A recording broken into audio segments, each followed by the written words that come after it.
Hey everyone, happy New Year! I know we're a week in now, so hope everyone's enjoying the misery and the cold weather and going back to work and studying and all that kind of stuff. Um, yeah, I'm here with Culture Ginny, and we're just going to have a little talk about Charlie Hebdo attacks, which happened, well, they started, should I say, 8 years ago from today. Um, there were attacks that they were spread actually across several days, weren't they? I think there was it went from the 7th until the 9th of January, and it included I think they were chasing down the original shooters, Yes. and I think that happened over a couple of days, and then there was also a follow up shooting in a Jewish market, I think it was, wasn't it? Was kind of on the 9th, and then that was finally subdued, and yeah, so it was a 3-day ordeal essentially, and but it all started off at the Charlie Hebdo offices, and it was carried out by two people. Let's remind myself of the names. It was I think they were brothers, weren't they? Two brothers. Let me get the details up. Yeah, it was. You'll have to forgive my awful pronunciation here. It's Sherry, and Saeed Kouachi. You can probably pronounce that a lot better than I just did, Sharif Ginny. and Said. Saeed, yeah, Probably it could also be Said, but sometimes yeah. it's probably Said and not Said. And so they killed. I think it was 11 people, and I think there was I think then there was another person killed at the Jewish market a couple of days later. There was 11 injuries, and they were, I think, was one of them killed during the time? I can't remember now. I'll have to. I think, or did they? Yeah, bear with me. Sorry, I'm just looking at the details. Um, yeah, actually, I think they were both killed, weren't they, on the day? Yes, on the 9th, I think they go to the Yeah, manhunt. and I think it was only a couple of years ago actually that they started doing the trial of um, a dozen or so other people that were supposed to be their accomplices. And um, oh, hi, Dude Abides in the chat. Nice to see you. Um, yeah, and I can't remember. Did I think they've convicted them, haven't they, of assisting in the attacks? And yeah, but the two perpetrators were obviously killed at the time. Now, even after all this time, there's doubts over their motivation.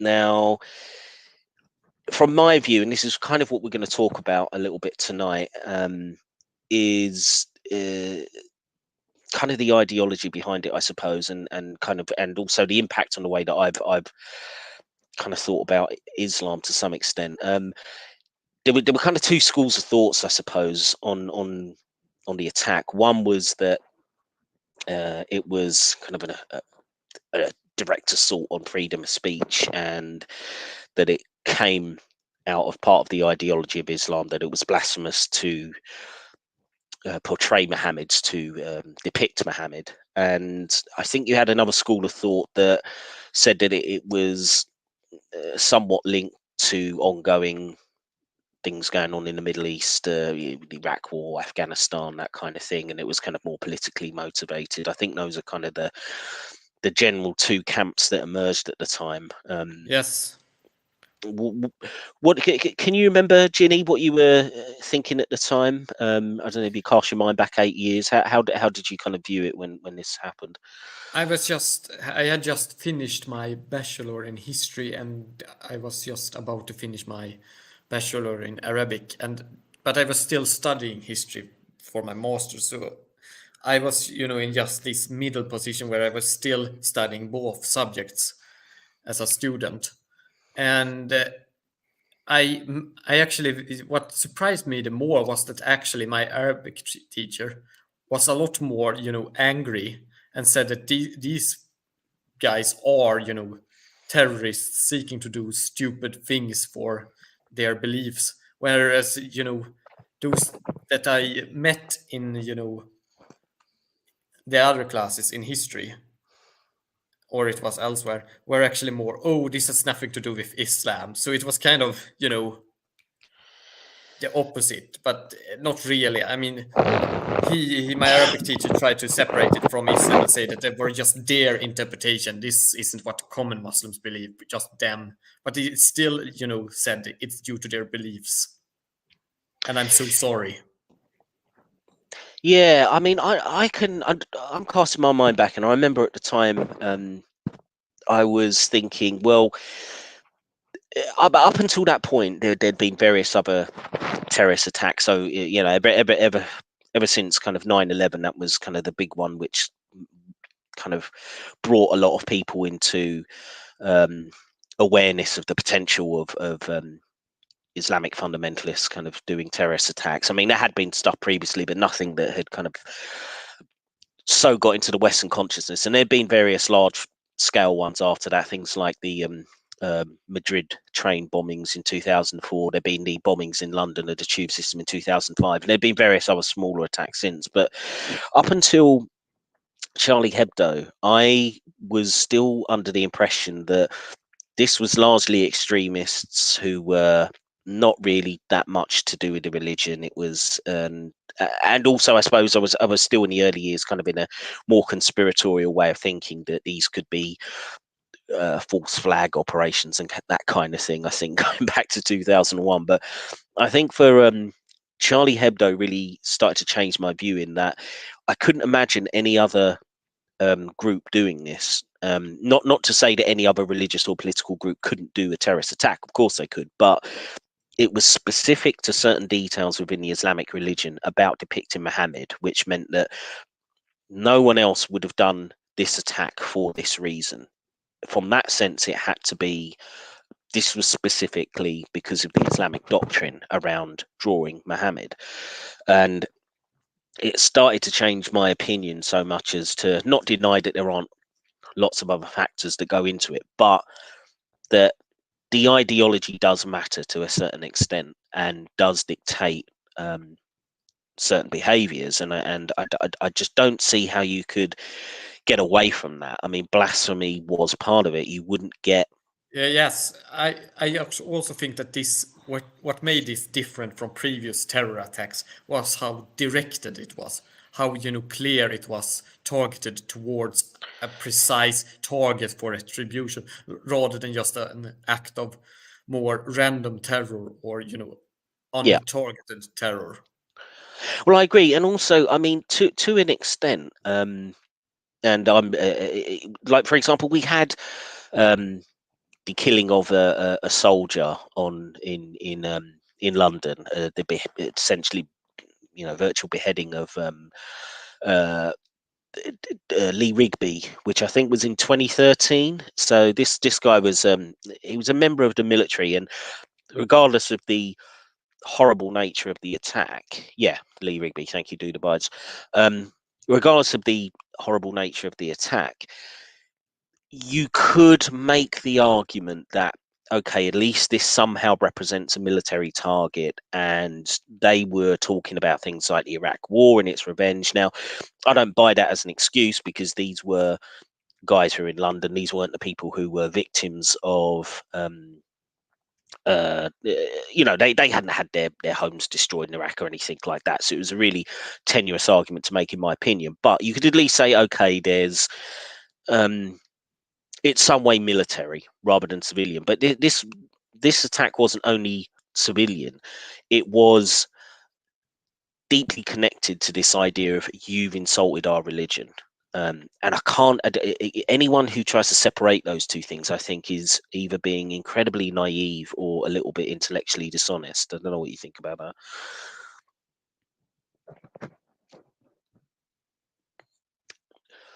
that. I don't have much to comment. It kind of cut out for me. Oh, sorry. Did you not hear me? Oh, okay. Well, apologies. I hope everybody else heard that. Yeah. Essentially, what I was saying is that you could argue that certain previous attacks, like against Lee Rigby, he was a soldier. Yes, So yeah. that kind of Or thing. But I kind of got that. So yes, but you could argue that that was a not a legitimate military target, but it was yeah, related to war and yeah, conflicts, and could have had kind of more secular motivations behind it. yeah, But and in this case, this was against a civilian, just targeted for a specific civilians, just yeah, targeting them for a specific religious reason. yeah. That's exactly what I'm saying. I just think it's impossible um to really attribute a non-religious motive, or at least in part. As I say, I mean, I think the attackers, there was some previous because they'd had a history of like previous runnings with the law, should we say, the Charlie Hebdo attackers. And I think on one point they were talking about the war in Iraq or something like that as a reason for striking out at the West, and so it They had are been. Yeah, go ahead. they are also Algerians, and you should know one thing about the Algerian war against French occupation, Yeah, or the Algerian yeah, civil war. It was bloody, really bloody. sure. No, So, there's a lot of history there, obviously, between I mean, France occupied Algeria for a long time, and there was a lot of the withdrawal process, if you like, was extremely painful. So there's obviously bad blood there, but I think when they were the words that were attributed to them when they previously spoke to the police when they'd been arrested for something else, it was something like they had mentioned the Iraq War, I think it was. So I think some people kind of jumped on that to say, oh yeah, there's a connection to the occupation, which is a little bit weird because France actually didn't send any troops to Iraq. exactly, I was about to say that, but they didn't participate in it.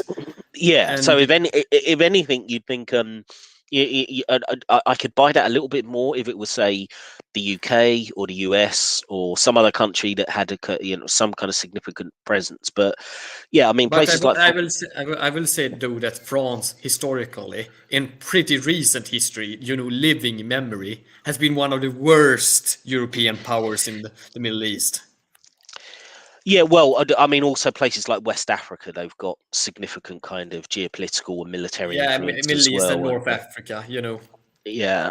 So it's yeah. So again, I mean, I don't think either you or myself are going to deny that there aren't political grievances, and I would say legitimate things. Again, I mean, for example, yeah, if you've had your house bombed out by um, America, UK, etc., say in Iraq, of course. I mean, how could you not expect some people to have grievances? But I think in this particular case with Charlie Hebdo, it was by two people who were not involved. These aren't citizens of countries that were under occupation at the time. Yes, Algeria and France have got some, bad kind of colonial kind of history, but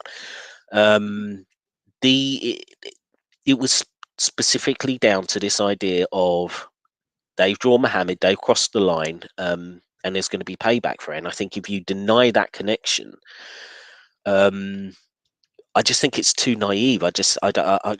Yeah, as I say, I think it was the primary motivation. I'm not saying that there's no impact from geopolitics, but I'd say the primary motivation is the religion in this case. I agree that it was probably the religious motivation which caused this, because it was so targeted and had so clear, religious justifications and, religious connotations. And they didn't say the opposite, which is the important part here. And they belonged to, Islamist, extremist groups. Well, yeah, they had connections, didn't they, to I think was it Al Qaeda? Well, they'd certainly had yeah, they'd either had connections or training to them. Sorry, I'm sorry to be Wikipedia in this. I have read a whole bunch of different stuff on this in the last month, and now it's all kind of disappearing from my head. So I just thought I'd keep the Wikipedia article up about it just as a baseline. Yeah, I think yes. So yeah, one of the brothers had been for training exercises.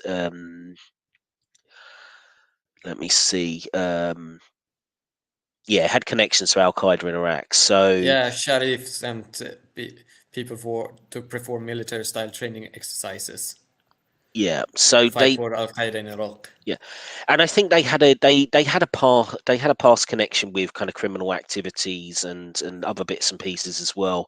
So and again, I know this is something that slightly annoys me as well, though, because people will jump on the fact that when a terrorist has kind of like a shady past, like they've got a situation where they might have been involved in crime, or they'd spend time in prison, that this means that they were not true Muslims, and therefore these aren't good exemplars of the religion. You can't really draw any conclusions about religious motivations because of this past. And I always found that to be kind of a bullshit excuse.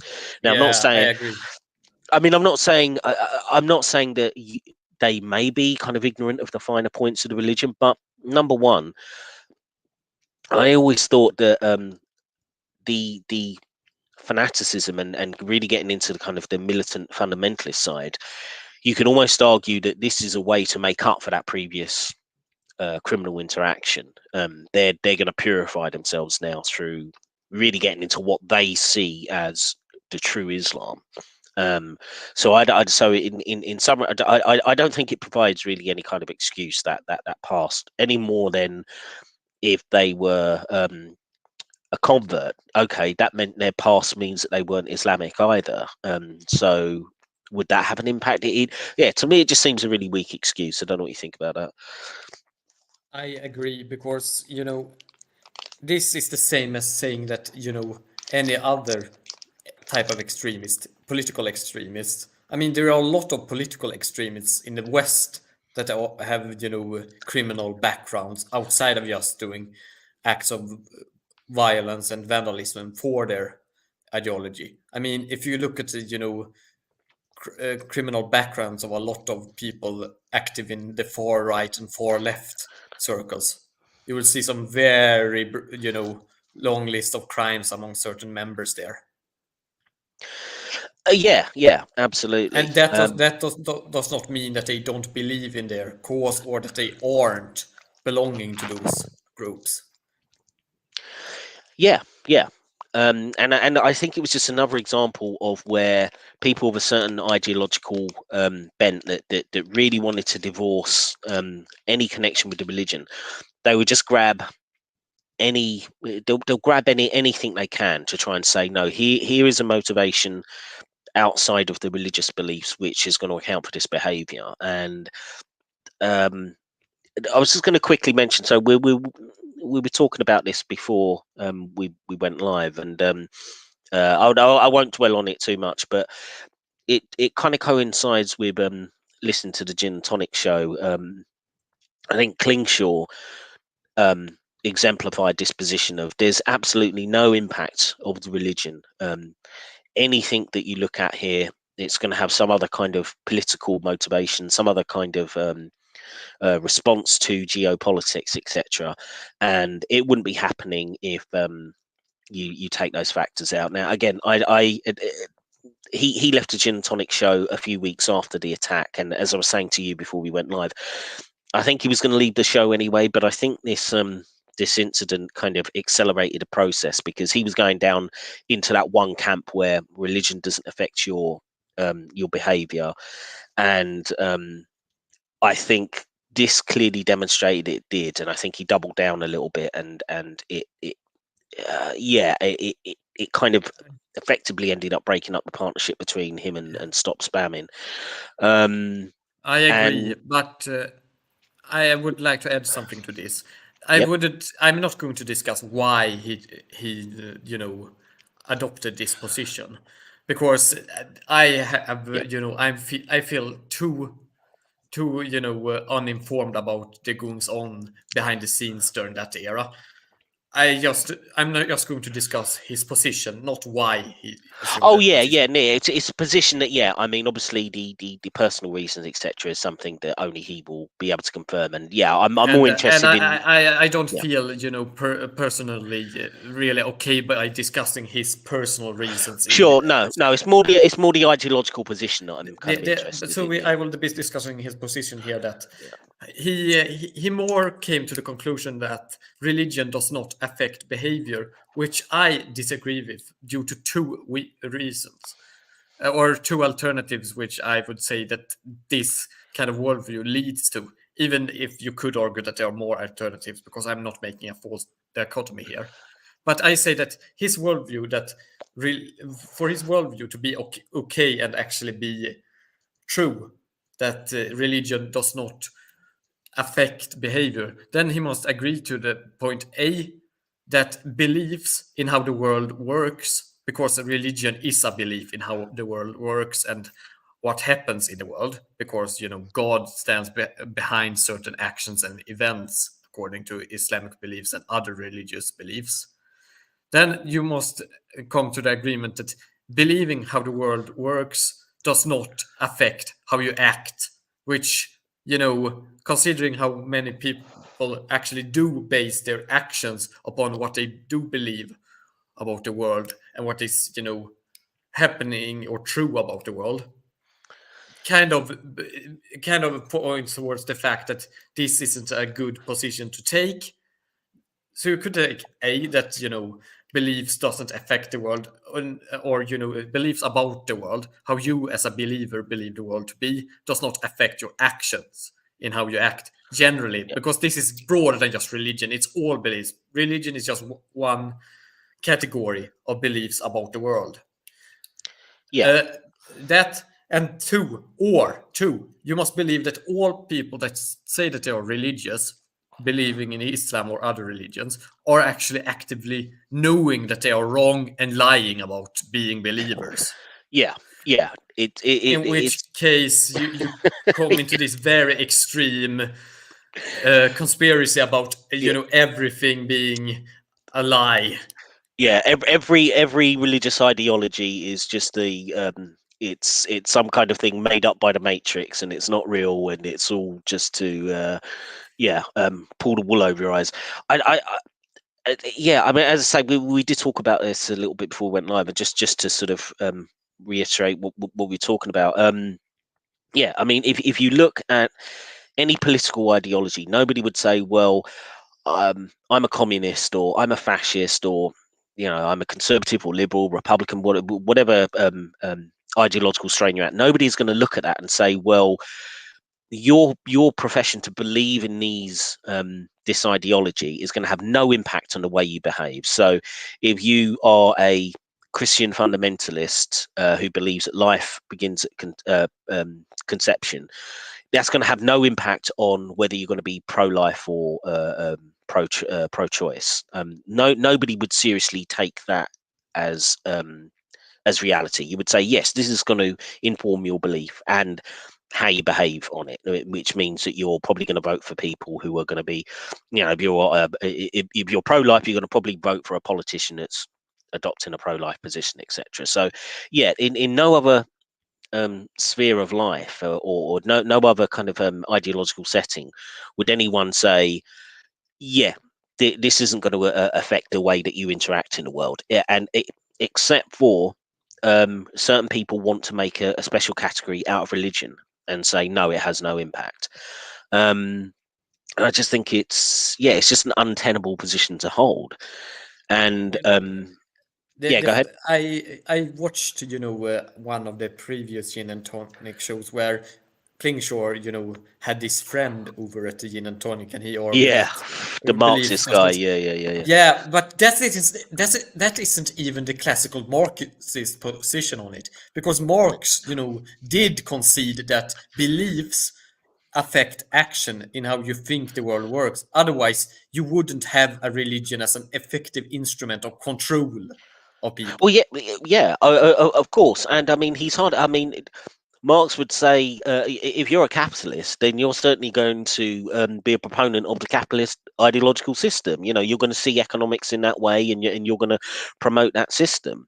So, of course, yeah, I mean, he would disagree with that position. And to go to that episode as well, I found, I mean, it's quite a notorious episode in gin and tonic history, and I found it infuriating with this guy because his argument seemed to stem from, as you listen to the episode, anyone who could stomach listening to that episode again when I put it up recently, his argument seemed to be that if you can find one Muslim who actions does not appear to be motivated by the religion, then that invalidates that any Muslim would be motivated by it. It was such a stupid argument. It's like, oh, he was pretending it was some kind of scientific way of looking at it. Oh well, No, because the, that's an inductive fallacy. yeah. Well, yeah. You left some good comments actually. I mean, in the chat about this. Did you want to maybe you wanted to just go into that point a little bit more? Yeah, if you argue that just because one person does something, it has no effect upon the others, and it does not tell anything about a general trend. And this is also a point about, sure, inductive reasoning does not require that everyone perform to the same way as the inductive conclusion. It just requires that in the majority cases, it will be as such. Yeah. And also, there's the point that no, I don't think anyone apart from a few maybe reactionary extremists are going to say that your religion would dominate your entire behavior, and anyone who subscribes to the religion, this is going to be the only factor that influences them. Of course, you're going to have a mixture of other social factors, your personal family history, your personal experiences, whatever tragedies you might have gone through. There's going to be a whole list of different influences Yeah, and the which are going saying to that's but saying yeah, that yeah, just saying that just it's just one factor or not one factor, and yeah, just focus upon one thing, despite not having argued for why it should be reduced to just this factor and not others. And yeah, because you are not arguing to reduce everything to just religion as causing things, you no, are just saying this causes it, but other things can go against it or cause it as well. yeah. Then you are not reducing. But if you're reducing a thing and saying, oh, since this thing causes it, and then nothing else can cause it, that's something called argumentum ad reductio falsum. Falsum. Yeah. Well, this is the thing because the Marxist guy who was on that episode was essentially saying, um, you have to bring down any kind of terrorist attack. You have to bring it down to one single cause. Either it's entirely Islam or it's entirely something else, which is just a ridiculous position to hold. Again, Islam is clearly an influence in these terrorist events. How much it is in each individual case is obviously up for question. So, I think or any kind of criminal activity. I think it was Sam Harris when he was talking to Cenk Uygur on the of the Young Turks. Um, he said, okay, right. If a Muslim goes and robs a liquor store, steals some alcohol and some bacon, you can be pretty sure that there's other motivations going on there aside from his religion. The religion is not really going to be the inspiration. But if you've got an incident where somebody, um, well, like the Charlie Hebdo attacks, you can say with reasonable surety that at the least it's partly a motivating factor, and I would say quite a strong one. But and that doesn't rule out other factors. But to dismiss it entirely, which is what this communist guy was doing, and kind of what Klingshaw ended up adopting that same mentality, was to say, well, because of geopolitical factors, it has to be this, and the religion has no impact. And They are I doing just, they are reducing it to yeah, just one factor because they say this factor causes it, then nothing else can also cause it, which yeah, doesn't follow. It's a non sequitur. yeah, and also, even if you find one incident where, let's say, there's a terrorist incident, but you could say Islam is either not involved or it's weakly, it has a weak influence, which I'm sure there are incidents out there. Then that means that every other incident, therefore, you can dismiss Islam as being a factor at all. So again, it's just kind of, it's really poor reasoning, and I think it speaks more to the ideology that somebody already holds, rather than just looking at the individual incident and saying, okay, what are the factors here? What can we reasonably deduce? It's, you're a priori saying that it can never be religion to be involved, or it's automatically going to be such a distant, secondary or tertiary factor that it's not worth talking about. It's always going to be involved with geopolitics or something like that. And yeah, I found that argument incredibly irritating. And I think the Charlie Hebdo turned around my thinking, to be more in line of, yes, Islam has more of an impact than I considered previously, at least in certain incidents. Yet there I are think a some. lot of the reasons as to why people don't want to point out Islam is there is a legitimate fear that pointing out Islam as the cause of this will cause, you know, various, effects that aren't positive, like, increased hatred towards just general Muslims, Yeah, and real, issues that with integration and the like. and that's fair enough. It is fine to have those concerns, and I think after Charlie Hebdo, there were an increase in reported kind of anti-Muslim incidents and stuff like that. And I can understand that you wouldn't want that to happen. You'd want to um, discourage that kind of thing, but I don't think you discourage that by just being in denial Neither about the do I, influence. and I also think it's a problem when I remember how academics, at least here in Sweden, began to, in certain ways, argue for it not being connected to Islam, and began to argue for, oh, this is just because of colonialism, this is because of X, Y, and Z reason, in a quite dismissive manner, and actually outright attacking people that argued against them in a way that I didn't see as very professional or academic. It's a problem because I feel generally now I am from academia that a lot of academics have become too focused upon the goal, or rather the end result, rather than process. And it is the process, or argumentation, that should be the focus upon, not what it leads to. Yeah, yeah, I go. Well, see, this is interesting as well, because obviously you bring up Sweden, and I'm also thinking of other smaller European countries that don't have the history of colonialism that, say, the UK does and France does. Um, they have been subject to many Islamist attacks as well. I mean, for example, I mean, Yeah, Denmark. sort of. A month later in Denmark, after the Charlie Hebdo shootings, there was an event at a, talking about blasphemy, and that was attacked. The Copenhagen shootings, which was about a month later, and I'm not aware of Denmark having any great colonialist history, or No, even. but they do have an history of making, did have a history of posting cartoons and art, Yeah, Victim Mohammed, and that great. But they true. did also join the United States in the Iraq War. I'm not. Yeah, yeah. I think I'm not sure now. I mean, I know the. I mean, whether they actually sent any troops over, or I'm not sure. I'd have to look into that. But I mean, clearly this was another blasphemy-related incident. Though I mean, they were.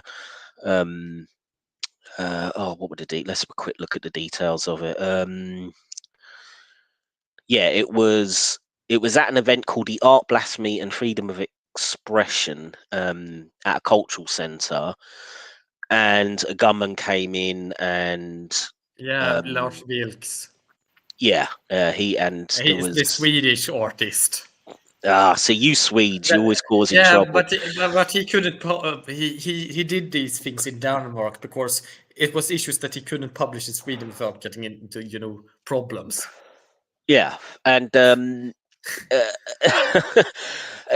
yeah, as you say, there was also the cartoons that were published in Denmark, which also had a big backlash, etc. But again, you look at that, and that is clearly an issue of blasphemy rather than geopolitics. Now, not to say that geopolitics can't have an influence as well, but there's clearly the idea if they were drawing Jesus or Buddha or Vishnu or whatever, you wouldn't have had the same backlash. And I think there was I don't know if you remember I can't remember when it was, but I think it was was it Onion or some other satirical online website. They did like a cartoon of all the other major prophets and gods of all the major religions in a kind of orgy. I don't know if you remember this. It was, you had Jesus like was I think giving oral sex to Buddha while he was fingering some other god, and Oh and, God, and I don't remember because I don't. well, essentially, I mean, it was a really kind of explicit kind of cartoon that basically insulted every other faith, and it said like, no one was killed in the drawing of this animation, and it was highlighting the point that everybody was in there apart from Muhammad, and yet there weren't any kind of responses to it. Now, I think it did make a good point, and I think Sam Harris also had put out that challenge to anyone who said that Islam had no impact at all, to say, look, we'll set up an event. I will draw any other god, any other prophet from any other religion, and you draw Muhammad, and we'll see what the response is. And no journalist, no one that you talk to would take him up on the challenge, which I think was it was telling, the fact that there was a tacit admittance that there is a difference when you depict Muhammad and when you depict anybody else from any other faith. And yeah, I do think this also heavily has its background into the fact that Islam, unlike a lot of religions, is heavily orthopractical in that it does have clear rules regarding pictures and blasphemy yeah, in religious traditions that are legal traditions about this yeah. fact. Oh, and sorry to interrupt. I mean, Moose. Hi, Moose in the chat. I mean, Moose made a good point there about the South Park did a kind of similar thing where they caricatured all the gods and prophets, etc., as superheroes, except for Muhammad, who they had to kind of blank out in their cartoon. That was censored because I think I'm not sure what TV network run South Park or was running it at the time, but they basically said you can't depict Muhammad at the moment, and so they kind of satirized that by depicting all the other gods, and then whenever it was Muhammad was on the screen, they had like a black mark kind of blurring him out. Yeah, and yeah, Moose, you're right. Yeah, they got death threats, didn't they? So, but although, funnily enough, there was a much earlier South Park cartoon that did have Muhammad in, which didn't get any kind of response. It was years before, and I think it was just maybe South Park wasn't as popular then, or it just didn't get on anybody's radar, or maybe it wasn't such a period. A lot of these things are very random as well. I mean, there Yeah, are a lot more than just Charlie Hebdo and Lars Vilks, the now dead artist in Sweden, who made derogatory depictions of Muhammad. There are a lot of people that have done it, but there yeah, are relatively few of them in the West that have ever gotten a great uproar created about them. I mean, there needs to be a couple of things that happen together in order to create these sorts of situations. At first, you need to have someone that has made something really derogatory, someone that has made something that appears to be derogatory or inflammatory in some ways, or could be interpreted as such. Secondly, you need to have people that have pretty large social reach, that decide, I'm going to bring this to awareness among my followers in the Muslim world, and then Yeah, it begins that's from true. there. Well, I yeah, mean, and I made a video about the Salman Rushdie fatwa, and I more or less point out all of the surrounding reasons as to why he made a fatwa, and most of them aren't even to do with Salman Rushdie. It has to do with or what was actually in the satanic verses. It has to do with a lot of other political stuff that he just wanted to make and stir up things about in order to redirect focus. yeah, and I would say this is also true of the original Danish cartoons.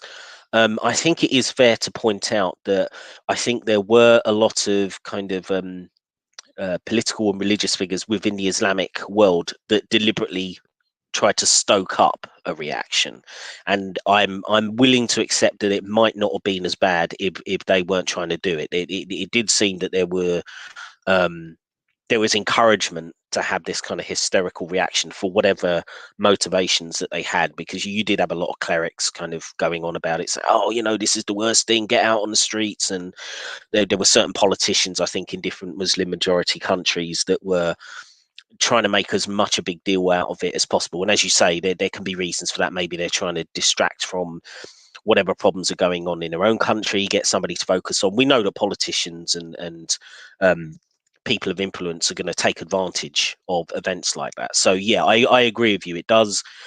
It depends on a certain number of factors going on in the world. So again, I'm not saying it's entirely down to Islam either, even in those cases. But what I would say is that you can't stoke that kind of reaction unless there is already the capacity for people to react in that way. So Exactly. if it wasn't an issue to draw Muhammad, then you wouldn't be able to provoke the reaction. So yeah, it's complicated, but to divorce Islam from it entirely, as some people try to do, I just find it just a bit ridiculous that anyone tries to maintain that. I wanted to also just look at the after effects of Charlie Hebdo in terms of the reaction. You had all the politicians, everything, which I thought they were quite manipulative, because you had these kind of not a protest day, but it was kind of like a there was it was like a oh, what was the reaction? I don't want to call it a protest, but it was kind of like a like a gathering in France where everyone took to the streets to support Charlie. Charlie Hebdo. Yeah, and while I think that probably was genuine for ordinary people, I think there was a lot of Western politicians showed up almost as like a photo opportunity to Yeah, pretend. but that was actually surprising to me, because I thought that this would just be pulled on a rug like many, previous things. I didn't think that the politicians would begin to actually capitalize on this as something, to make themselves stand out. Because before, in most of these terrorist attacks, they just said, "Oh, it's a tragedy. We are so sorry." Now back But to is back to but Islam is a ordinary. religion of peace, so it's nothing to Yeah, do with they Islam, kind of didn't thing. in the, or at least not that many did that in this case.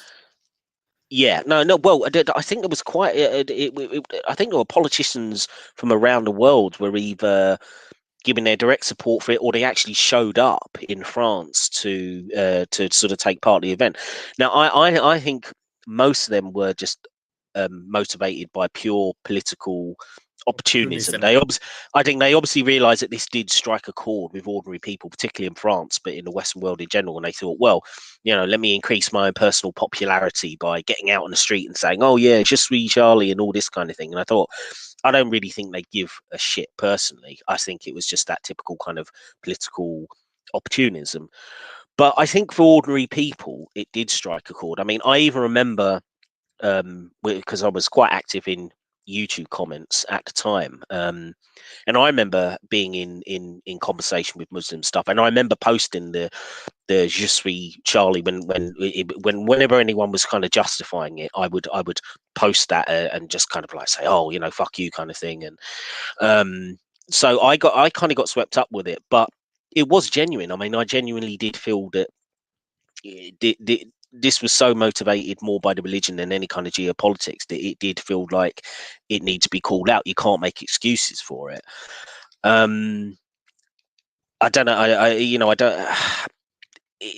And to look at the reaction at the time, I mean, particularly in the UK, and there was some newspaper reports about it. As much as there was condemnation from Muslim kind of groups, political groups and stuff like that, who came out and condemned it, which is a good thing, and you have to acknowledge that there were, like, the Muslim Council of Britain came out and said, you know, this is a disgusting terrorist attack kind of thing, and that's good, and you have to recognise that. But there was a poll of UK Muslims at the time, and I think it was like 24% of UK Muslims had sympathy with the attackers. So nearly 1 in 4. Now, on the one hand, you say, okay, 3 and 4 are going to condemn it, so that's good. But to have such a significant minority saying that, yeah, actually they're either they support it or they've got significant sympathy for it, I found that quite shocking as well. And I think that was one of the things that made me think, look, this runs deeper than just a few fringe people. There are issues around freedom of speech and blasphemy that a lot of ordinary Muslims in the West, there's a problem with it. Yeah, go ahead. The problem also that was, or rather that I saw among certain politicians with an Arabic background, where that they said one thing in Swedish and then they wrote in Arabic something entirely else, where they condemned, you know, Charlie Hebdo instead of condemning the terrorism. And it was, you know,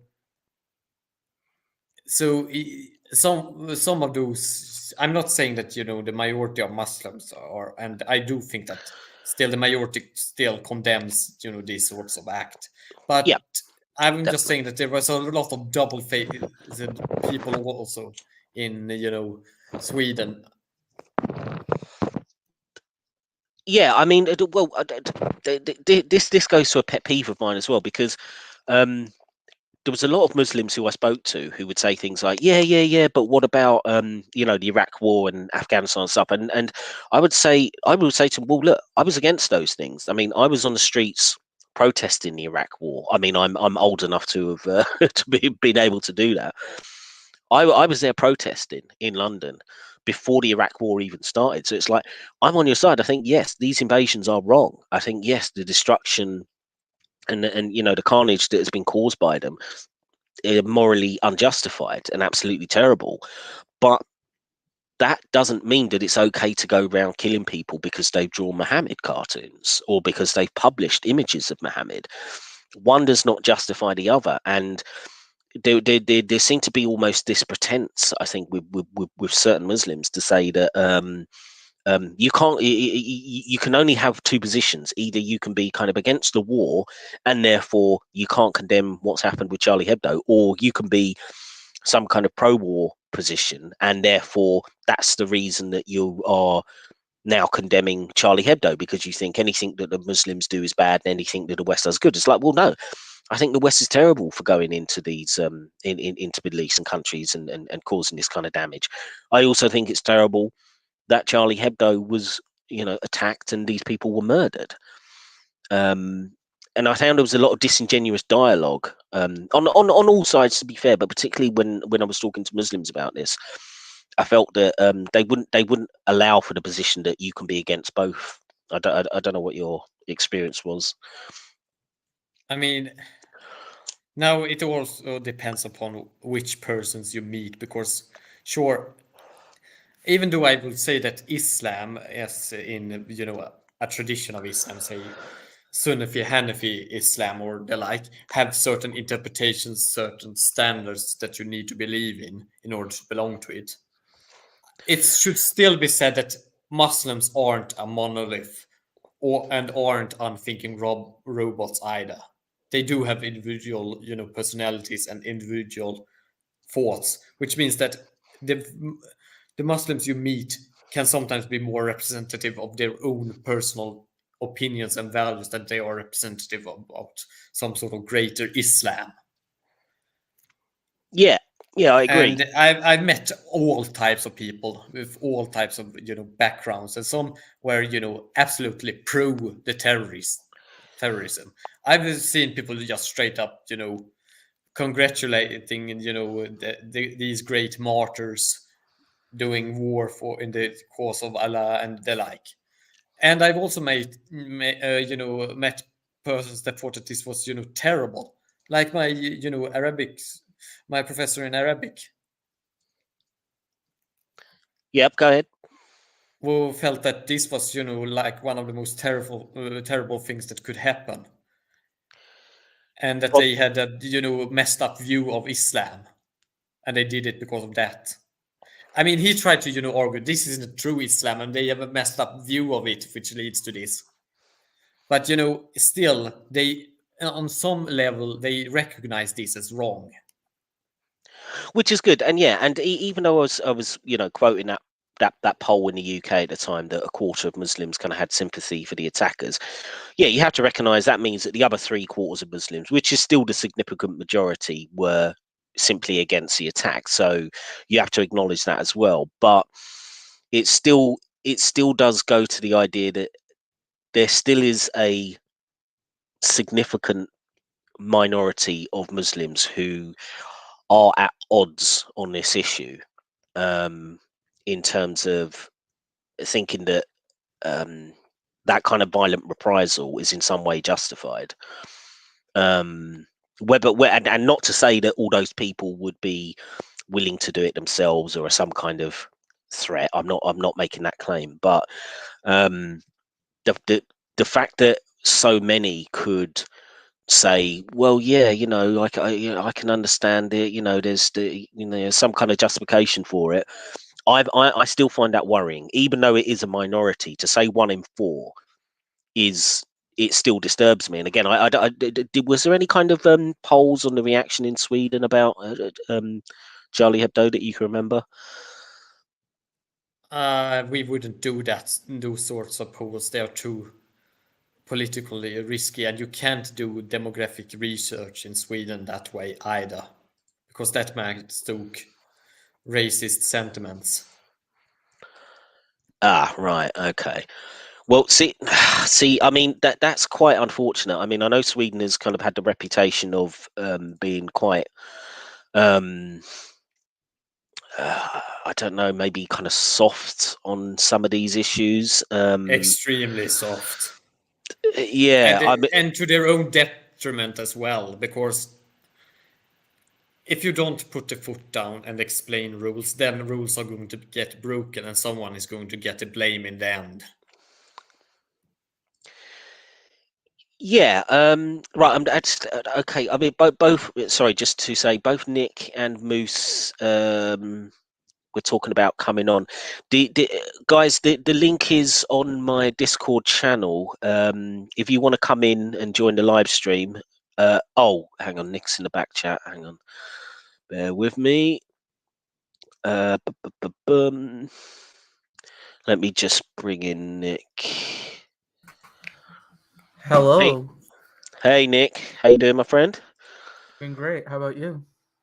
Yeah. We're just hanging out, discussing, lots of positive things like terrorist attacks and stuff. It's all good. How are you doing? Oh yeah. Oh yeah. I actually witnessed 2 of these attacks in my lifetime, and one of them I was a first responder on it. So it's it's a topic that I find really good and interesting. Do you want to just give your general thoughts, just about the discussion and just Charlie Hebdo in general? I mean, what position do you hold in general? I genuinely, because like at the time I was a Hindu practicing Hare Krishna and knowing full well that they were mocking Vishnu at the time, my community was genuinely knowing full well how they were portraying Vishnu in like the orgies, the sex, and like they were mocking him a lot worse than they were mocking Muhammad at the time, in my honest opinion. Yet somehow we Hindus didn't get mad about it and didn't want to actually threaten or kill anyone. So that's one thing I have to like add on that. And another thing that really got my attention was what Al Jazeera said right after that, basically saying we cannot credibly dismiss that many do find Charlie Hebdo as racist and Islamophobic, but basically saying you can't get mad at people who make satire. I mean, that's a good point actually. When you talk about Harry Christians and stuff, I mean, I'm not sure what it's like in Sweden, but I mean, in the UK, the Harry Krishners, there's been it's been a kind of ongoing kind of like gentle mocking of Harry Krishners kind of as within the cultural milieu, if you like, in terms of, you know, they're always hanging out at airports and stuff like that, ready to try and, you know, bring you into the fold. And I've never seen any kind of backlash for that kind of mocking. I don't know.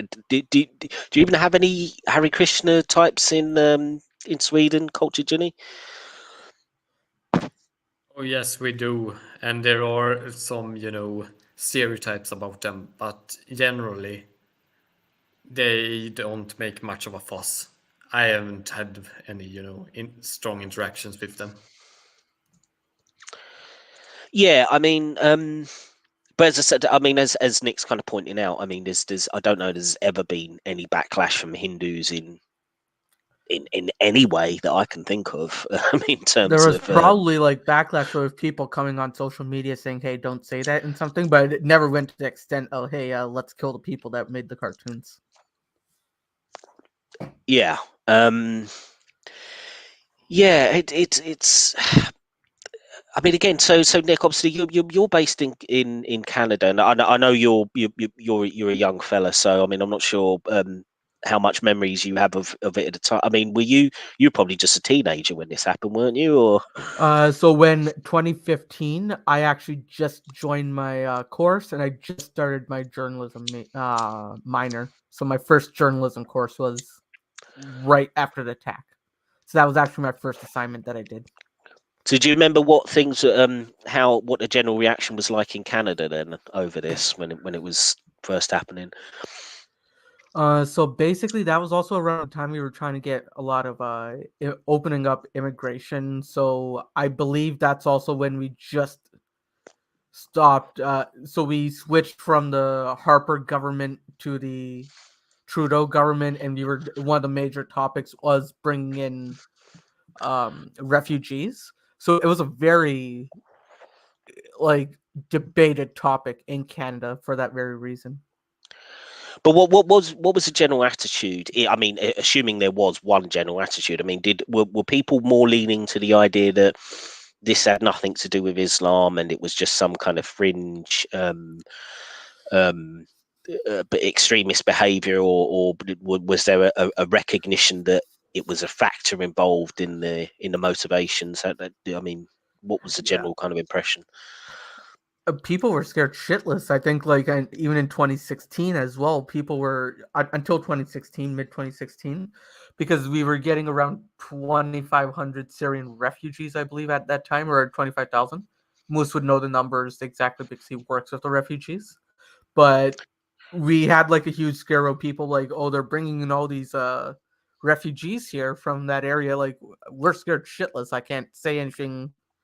Felt how people from violent areas come in and possibly attack me, and a lot of people actually thought like that. They wouldn't say it out loud, but they would think like that. Yeah, and then a lot of people were also open. Again, I mean, and I'm not one of these people who will just out of hand dismiss the worry about backlash against Muslims. I think it is often overplayed when you look at the. I mean, for example, in the UK, after the Manchester Arena bombing in 2017, there were certain Muslim groups of saying, the backlash against the Muslims, the hate crimes have gone up, but when you look at the details, it was things like the worst incidents were someone in the street shouted at a Muslim woman, "You're a terrorist" or something like that, or "Go home." Now, I'm not saying that these are not unpleasant obviously these are unpleasant things that are happening, and they should, people shouldn't be responding and accusing just ordinary random Muslim, start shouting things at the street. But to me, it seemed that there was a remarkable lack of backlash, particularly for that event. Again, I'm not sure the nature in France, whether there was actual violence against Muslims after the Charlie Hebdo attack or not. But I do find that often this backlash thing, it feels like it's a little overplayed, and almost, I would say, with some people, it's a way to discourage any kind of discussion about the impact of Islam by saying, oh, you're going to encourage hate and all this kind of thing. I don't know what you guys think about it. During this time in Canada, at least, the violence rate was really low. Moose is on as well. He can probably answer that. But from what I found, the crime statistics in Toronto the crime statistics in Canada were extremely low. There were still people yelling, "Go back to your country!" Like, I got that yelled at to me, and I'm like, "I got a Canadian passport. Where are they going to deport me? Back to Windsor?" Like, it's. But there's no actual. The physical violence was actually very low, statistically speaking. And again, I mean, I'm not condoning or saying that it's those are still ugly things. People getting shouted at and stuff in the in the street, and those kind of bigoted comments. Certainly not condoning any of that. But when people act as if it's almost implied that the Muslim community is now under like violent assault sort of on a daily basis or something. You almost get that impression the way that some people talk about, oh, this massive rise in hate crime. And I do think that it can be and is overplayed in a lot of incidents. I actually agree. It was I do remember not only the 2015 Charlie Hebdo instance, but also the other caricatures, the Danish cartoons, the reaction. Again, because I was from the Muslim community, that is, at least in not only just in Canada, but also I knew the Pakistani reaction. I remember there were the streets of Pakistan. There were what do you call hartals, or processions, that would happen to protest this. And you would have a lot of these religious fundamentalists who would actually start breaking things to show their anger towards France or towards Denmark, towards any European country that is disrespecting the prophet or the religion, that is. So I remember this happening, and then a lot of us Muslims would be thinking, hey, why are you destroying your own country? Like, what are you doing? Like, again, of course we were a minority, or we were just silenced, but we're like, why are you destroying your own property over there? Like, do you not have the balls to go there? Like, we wanted to see them go all the way to France and Denmark and try to destroy property and then see what happens. Yeah, so, and Moose, another thing is, like, I don't sort of interrupt, but you were also at the university that starts with B at that time, I believe, right? Yeah. I didn't want to like dox you with that, but and that's also like kind of edging on redneck area because it's in the Niagara region. So how was the I was in the most hick town, and I didn't realize Canada had a redneck region. That's interesting. Yeah, we actually have a bunch of redneck. Again, now it's a bit diversified because of the tourists because of Niagara Falls. The tourism, also the refugees as well. They helped to diversify, and there was like these fringe reactions to refugees, but mostly it was welcoming the refugees. Mostly it has been a much smoother what do you call it, assimilation compared to Europe, that is. What I've seen. I think North America generally has done better in terms of Muslim migration than Western Europe has. But Moose, I mean, it's good to have you on because obviously you were a a I was a Muslim. Muslim back then. You Muslim back then. I mean, I don't know how kind of religious you were, how practicing you Oh, were, I but was very practicing. Again, I would be praying not 5 times a day, at least 3 times a day, like a Shia. Because again, we technically can reduce the 5 prayers to 3. So, I would say 3 times a day. And then many Sunni Muslims would be like, oh, why do you pray 3 times? Like, because that's how we go. That's how we pray. But yeah. So, Moose, what was your feelings at the time then, if you can recall when Charlie Hebdo happened? Did you have sympathy for the attacks, or how are you feeling? It was a mixed feeling, very, very mixed feeling. On one end, I didn't like that the attack happened. I was actually worried about the backlash that this was going to have. It was going to paint us all in the Islamic world as villains. That is, we would be all painted as villains. So this was what worried me extremely. And at the same time, I was also kind of like, at the march, because there were a few ironies of the march that we actually analyzed in our courses. One was that, of course, the imperialism. Of course, I'm also anti. I was very anti on my anti-imperialist phase. I still am very anti-imperialist. Oh, so am I.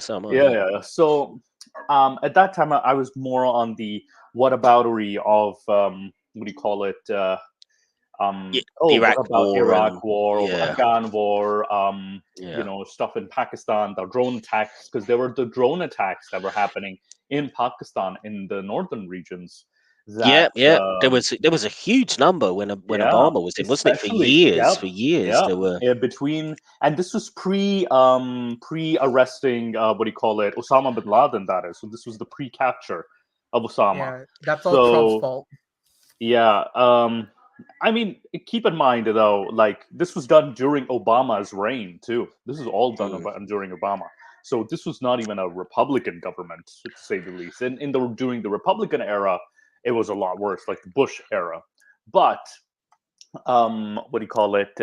In this case, we had. I felt that it was very,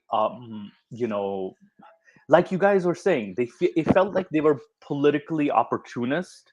But I now look back and like they didn't exactly say anything against the community necessarily, but the community did feel very isolated from this. They were like, it felt very us versus them, but it did feel that way.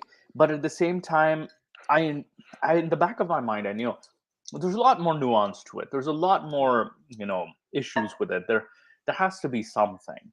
It can't just be, us versus them forever. It was my phase of like, I even defended.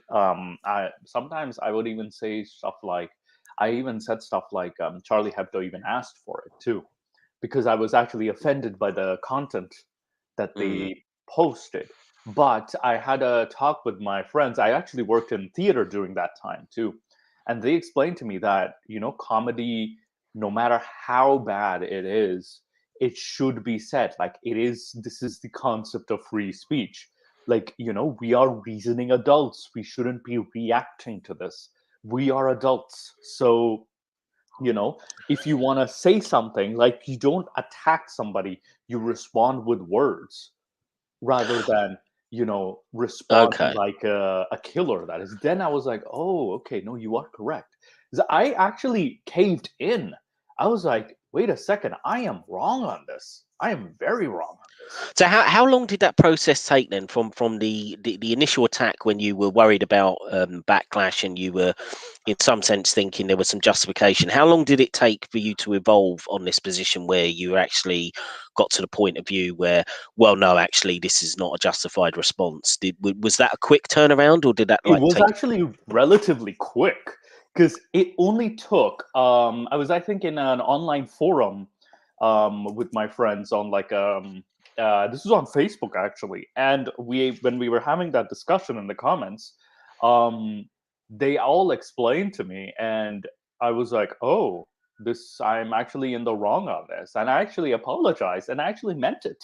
It wasn't like the disingenuous apology like, the imams give. No, it was actually genuinely, I was like, oh shoot, I am actually in the wrong.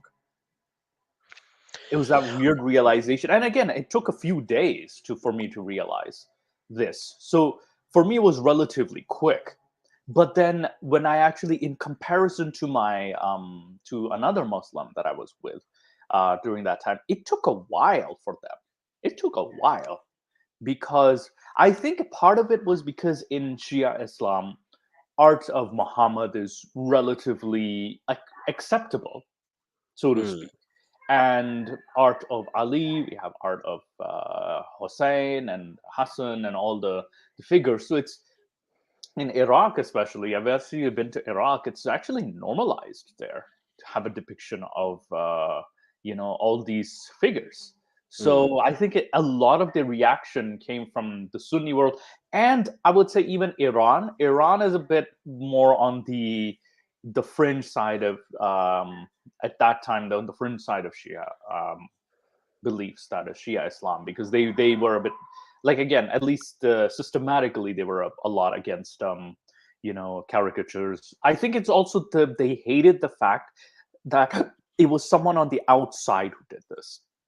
There's also that little thing too, like someone from the outside is doing it instead of yourselves. So I think that in itself was the the bigger issue.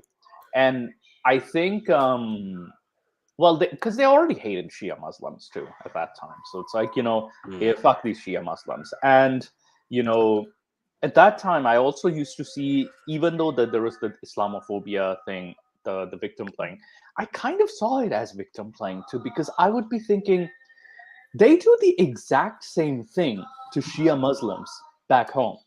Exactly the same thing. And now they expect to be respected in Western countries. Like, I was also part of that philosophy too. Yeah. So So it's quite an interest. Oh yeah, go ahead. I was just going to add like something what Moose said. So just a bit of backstory. In 2018, there was the van attack with an incel. Yes, and I remember. 19 people were injured, and I believe 12 people were killed. I forgot the exact statistics. So the reason why I know this particularly is because I was working part-time as a paramedic at the time with a good friend that we went to dinner with last night, Moose. I won't say his name. Yes. So I was working as a part-time paramedic to pay for college. And I was off duty when this attack happened, and 4 people got run over in front of me. I was doing first aid on them until the actual on-duty paramedics came. And when I was talking with the police officers to give my statement and everything, people were actually getting mad at me and other people of color around me, saying that we were terrorists. And I think this is some of the backlash from the Charlie Hebdo at the time. But yeah, I know this particularly because the cops were telling me, hey, watch out. A lot of people are probably going to be pissed at you. Good job for helping out, but you need a ride home. We'll give you a ride home. We don't want you getting attacked because of the aftermath for this. Yeah, because there would be those who would actually immediately blame not just the Muslim community, but the brown community in general, like, because again, this is what happens when you deal with racist status. They can't differentiate between. Yeah, you're always going to get some number of people who are not going to be able to differentiate between different groups, or just want to kind of do a collective blame thing. I just wanted to return to the Charlie Hebdo itself. I mean, one of the ironies was that this attack was supposed to be, in my mind, to, we're going to shut you down. You how dare you print these cartoons? You're gonna, we're gonna make sure you never do it again. Now, the following week, I think the average print run for Charlie Hebdo was something like 60,000, and then the following week it was something like they printed 7 million of their publication, which had the classic image, as you can see in the Wikipedia article, with all is forgiven, with Muhammad holding up that sign, just for Charlie. So I thought it was a great irony that the idea was to shut this down and to and this tiny little magazine, which I'd never heard of before, suddenly had, you know, more than 100 times the number of people the following week are buying it and reading it. So it had the exact opposite effect that the terrorists wanted in terms of, which I mean, in a way, it kind of makes me smile, and I feel like, you know, if there's a silver lining out of such a terrible tragedy, was that it was a big fuck you, basically, to that mentality. It's kind of like, okay, now you got 100 times as many people are aware of it and are reading the magazine. Yeah, so I thought that was a positive thing, at least in the aftermath. And Charlie Hebdo is still going, and I think they did reprint the original cartoons in 2020. Yes. And I think that also coincided with a trial, because there were, just looking at the Wikipedia article. Sorry to be Wikipediaing this. No worries. If I was more prepared, I would have better, you know, more sophisticated looking resources. But yeah, so there was a trial for 14 people in 2020, September 2020, that were kind of providing support and buying weapons and stuff for the brothers who carried out the attack. And they were all convicted. And at the time, Charlie Hebdo reprinted the cartoon. So again, it shows that they were unsuccessful in shutting it down.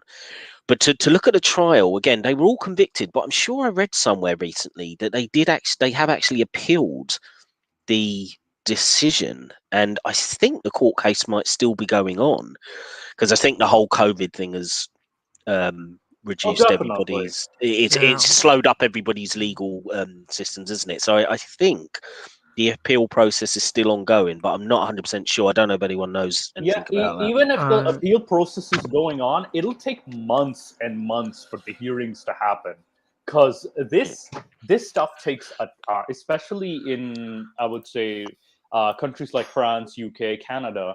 Like, when you appeal a criminal offense, there's gonna be like a different type of hearing, then there's this, and then there's, in itself, it's gonna be such a long process. Well, it took years for this trial to happen. Bearing in mind, this trial happened 5.5 years after the initial Charlie Hebdo attack, so more than 5.5 years. So it doesn't surprise me if they have appealed that it's still ongoing a couple of years later. But we all know that lawyers like working efficiently. Quiet you, Nikhil. Quiet you. I actually have a quick question. Like, sorry to interject, but I haven't, like you mentioned, Charlie Hebdo was quite unpopular until this attack. Were Muslims defending Hare Krishnas or Hindus when they were depicting Vishnu and such like? Which what do you call it? Which was this incident though? When Vishnu was getting his dick sucked by Buddha. Oh, they were indifferent. There was a lot of indifference. I would even be surprised they didn't even know this was happening. A lot of them didn't even know. Did they defend us after that? They found out? I don't know. I don't think so. Do you guys? I mean, I mentioned this before. Do you guys remember that cartoon? I think that, or that animated thing that I think it was The Onion did online with all the different gods. So. They were all kind of like in some kind of orgy, and I'm just gonna try and. I remember something like that, but it just never popped into my eye. But I do remember that really bad quality movie on YouTube. Oh, are you talking the one about Muhammad? What was it? I do remember that, and I do remember that being that was the reason why YouTube was banned in Pakistan for years. But wasn't that a couple of years? I think that was something. Wasn't it called like the blood of innocence or something? Was it? Yeah, it was like, I think that was 2012, wasn't it? Like this is pre 2011, 2012. This was pre Charlie Hebdo. When I saw it, I managed to see it actually in Pakistan, by the way. Again, I think I was just destined to be a demon. I mean, it was on YouTube, wasn't it? It was available on YouTube for a long time. I never bothered. I never bothered watching it because I just heard it was total shit. You know, it's just like really. it was almost like a parody or something. It was so badly put together. So I mean, I never bothered watching it. But was it called A Blood of Innocence or something like that? Or The Innocence of Muslims, right? The Innocence of Muslims. That was it. Yeah. That's the one. When I saw it, I remember viewing that one and laughing because it was so bad. Yeah. I remember watching it, and it was I like, compared to me, I think I had certain family members or certain distant relatives that were, when they saw it, they were no, oh, this is extremely horrible. I was like, this is kind of funny because, at the same time, I was thinking they're not wrong in this depiction, because this is from, what do you call it, this is the behavior, at least from the behavior of the Arab world, that is like the Saudis especially. I'm like, this is very representative of Saudi Arabia. So, and how they are, so this is not necessarily far off. Like, this is what do you call it, pretty much a parody of the entire, like, the Islamic world and how it behaves. And we were kind of like, yeah, we are pretty shit too. Like, we also had some weird self-reflection, like, we're also pretty shit too. Well, look, I don't want to deviate too much of the Charlie Hebdo thing. I mean, we've been running now for an hour and 20 minutes, so I mean, I was thinking of wrapping up. I know you guys have got a show to do in a while. Yes. By the way, plug into the show. Today we're doing Abdul Andrew Tate. Oh, right, okay, so there you go. So anyone who is listening now, or who watches this in the next half hour, go over to the Gin and Tonic Show channel, because at 9 p.m. UK they'll be talking about what Nick just said, Moose just said. So go and head over there.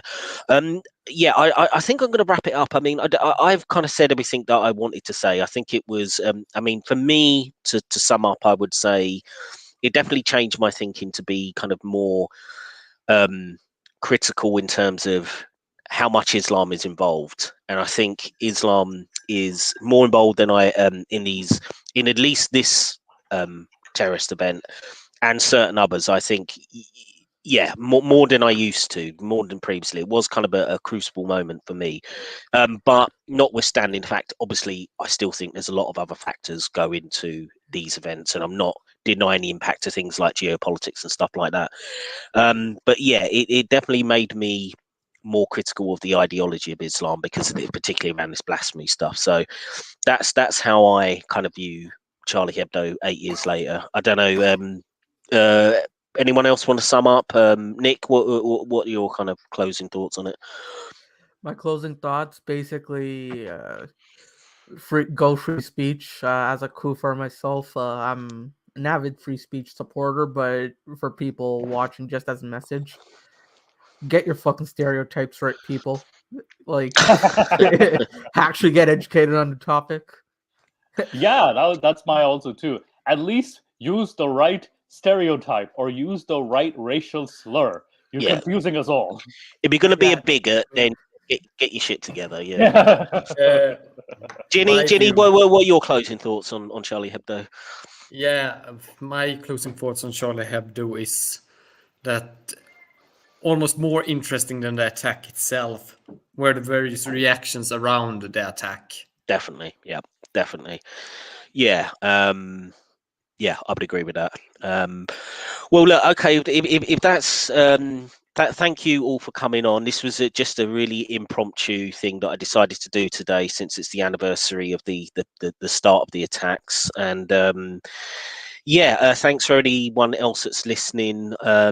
I may do an edited version of this and put it up just so it appears on the main tab, because when you do live streams, it seems less people look at the live tab than they do on the video, your main video tab. So, I won't. I mean, I might edit out any little gaps and stuff like that, but I'm not going to misrepresent anyone's contribution if I do put it up on the main tab. So thanks everyone for coming along and joining. Thanks everyone for listening, and hope everyone's having a good new year, and I'll see you again soon in 38 minutes roughly. Take care everyone.